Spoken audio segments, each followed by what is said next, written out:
Olá, meus amigos. Hoje eu vou falar um pouquinho de política internacional e também de política nacional e até mostrar como as duas coisas estão muito ligadas. Política internacional, os fatos que mais foram noticiados são esses relacionados com a viagem do Trump, o encontro dele com Putin e antes a visita dele à Europa e as manifestações dele sobre a OTAN e também sobre o Reino Unido e o Brexit. Para não ser muito longo, vou dizer o seguinte, é uma coisa interessante, que o Trump se tornou um elemento, digamos, mais subversivo da ordem internacional que se poderia imaginar. Quer dizer, a esquerda durante muito tempo criticou a OTAN, criticou alguns aspectos, pelo menos, se não tudo, da União Europeia, né? Criticava, e com razão, esses acordos comerciais regionais, tipo o Tratado Pacífico, e quem está acabando com isso tudo, ou pelo menos desnorteando aí todos esses processos, é o Trump, né? Um homem conservador norte-americano. Mas qual é a importância que eu acho que isso tem? A importância, e ao mesmo tempo que ele vai, embora depois se desmentindo, mas se desmentindo para atender uma reação de opinião pública, como ele já fez em vários outros casos, mas obviamente ele vai ao Putin porque ele nutre uma certa simpatia, um certo desejo de comunicação com o Putin e com a Rússia. O que é bom, porque eu acho que é uma questão de ter um diálogo mundial. Mas o que está acontecendo? Eu acho que ele, de uma maneira mais ou menos sistemática, está desconstruindo a ordem internacional que os próprios americanos criaram depois da Segunda Guerra Mundial. Era uma ordem mundial que inicialmente não se estendia para o mundo todo, porque uma parte do mundo vivia sob digamos assim, a tutela ou sob digamos, a orientação geral da União Soviética. Depois que a União Soviética se dissolveu, mesmo até um pouco antes disso, essa ordem passou a vigorar para tudo. É uma ordem que teve aspectos políticos, aspectos econômicos, comerciais e aspectos até ligados a direitos humanos. Tudo isso fazia parte de uma mesma ideia, que era a ideia, talvez assim, simbolicamente resumida pelo Francis Fukuyama, quando houve a queda do Muro de Berlim e depois a dissolução da União Soviética, que era o fim da história. E o que é o fim da história? O fim da história é fazer com que todo mundo fosse alguma espécie de democracia capitalista, ou democracia liberal, como eles diziam. E essa ordem que está sendo desconstruída.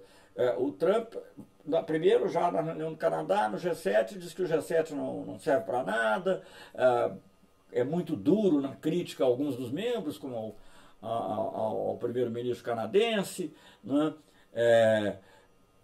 Visivelmente se indispõe com a Merkel na relação e no diálogo, e agora vai na OTAN e mais ou menos faz a mesma coisa, diz que os países da OTAN não estão gastando o suficiente, etc. E aquilo que você poderia dizer, não estão gastando o suficiente, ele quer reforçar, não, ele quer mostrar que aquilo não está funcionando do jeito que interessa a ele.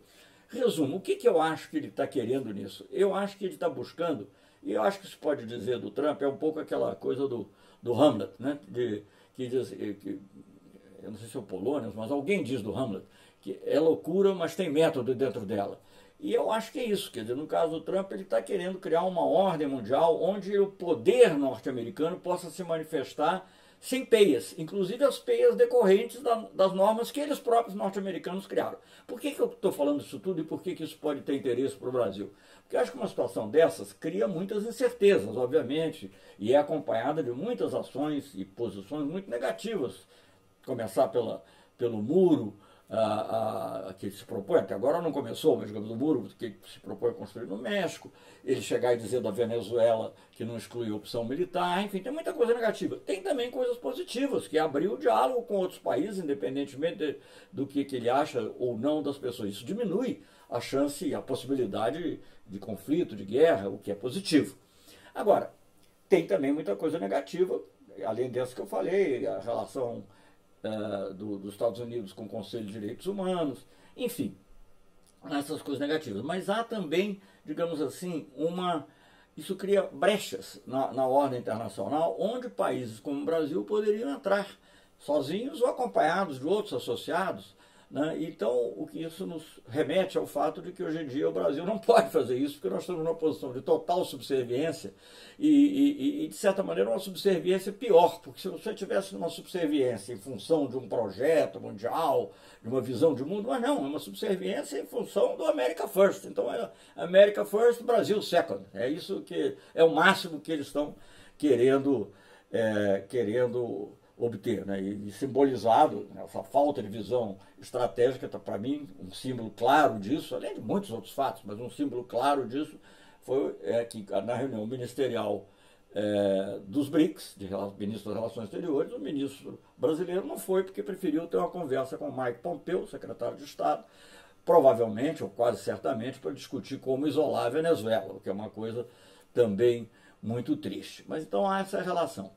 Agora, falando desses assuntos, também vem à mente a questão do México, vem a questão do muro, vem a questão da eleição do AMLO, e aí eu entro num outro tema que interessa ao Brasil também. Eu acho que um dos grandes problemas brasileiros, da política brasileira, está no sistema eleitoral, no sistema de partidos, e como isso, eu não estou dizendo nenhuma novidade nisso, mas o que eu quero dizer é que é possível resolver isso desde que haja vontade política. E eu dou dois exemplos. Um, o próprio México. A coisa que mais surpreendeu na eleição do México, a todos os observadores, não só a mim, talvez os mais conhecedores não tenham ficado surpresos, mas digamos, quem está observando um pouco de longe, não foi a eleição do AMLO, que já era esperada, menos que houvesse uma mega fraude, todas as pesquisas indicavam grande vantagem para ele. Mas o que realmente surpreendeu foi o fato dele ter feito maioria no Senado e na Câmara. Muito diferente do que aconteceu com o Lula aqui em 2002. O Lula foi eleito e depois teve que governar com aquela shoulder de partidos que havia aqui no Brasil, e isso está na raiz de muitos dos problemas que nós tivemos. Então, e por que fez isso? Porque o sistema político mexicano permite ou facilita que, digamos, quem vota para um presidente possa também votar. Eu preciso ainda estudar isso mais a fundo, mas uma parte dos votos é um voto em lista, a outra parte também é de tal modo que fica atrelado ao voto ao presidente. O fato é que ele fez a maioria na Câmara e no Senado, coisa que no Brasil não tem ocorrido. E outro exemplo totalmente diferente que vem à mente é o do Macron na França, e não é a primeira vez que isso ocorre.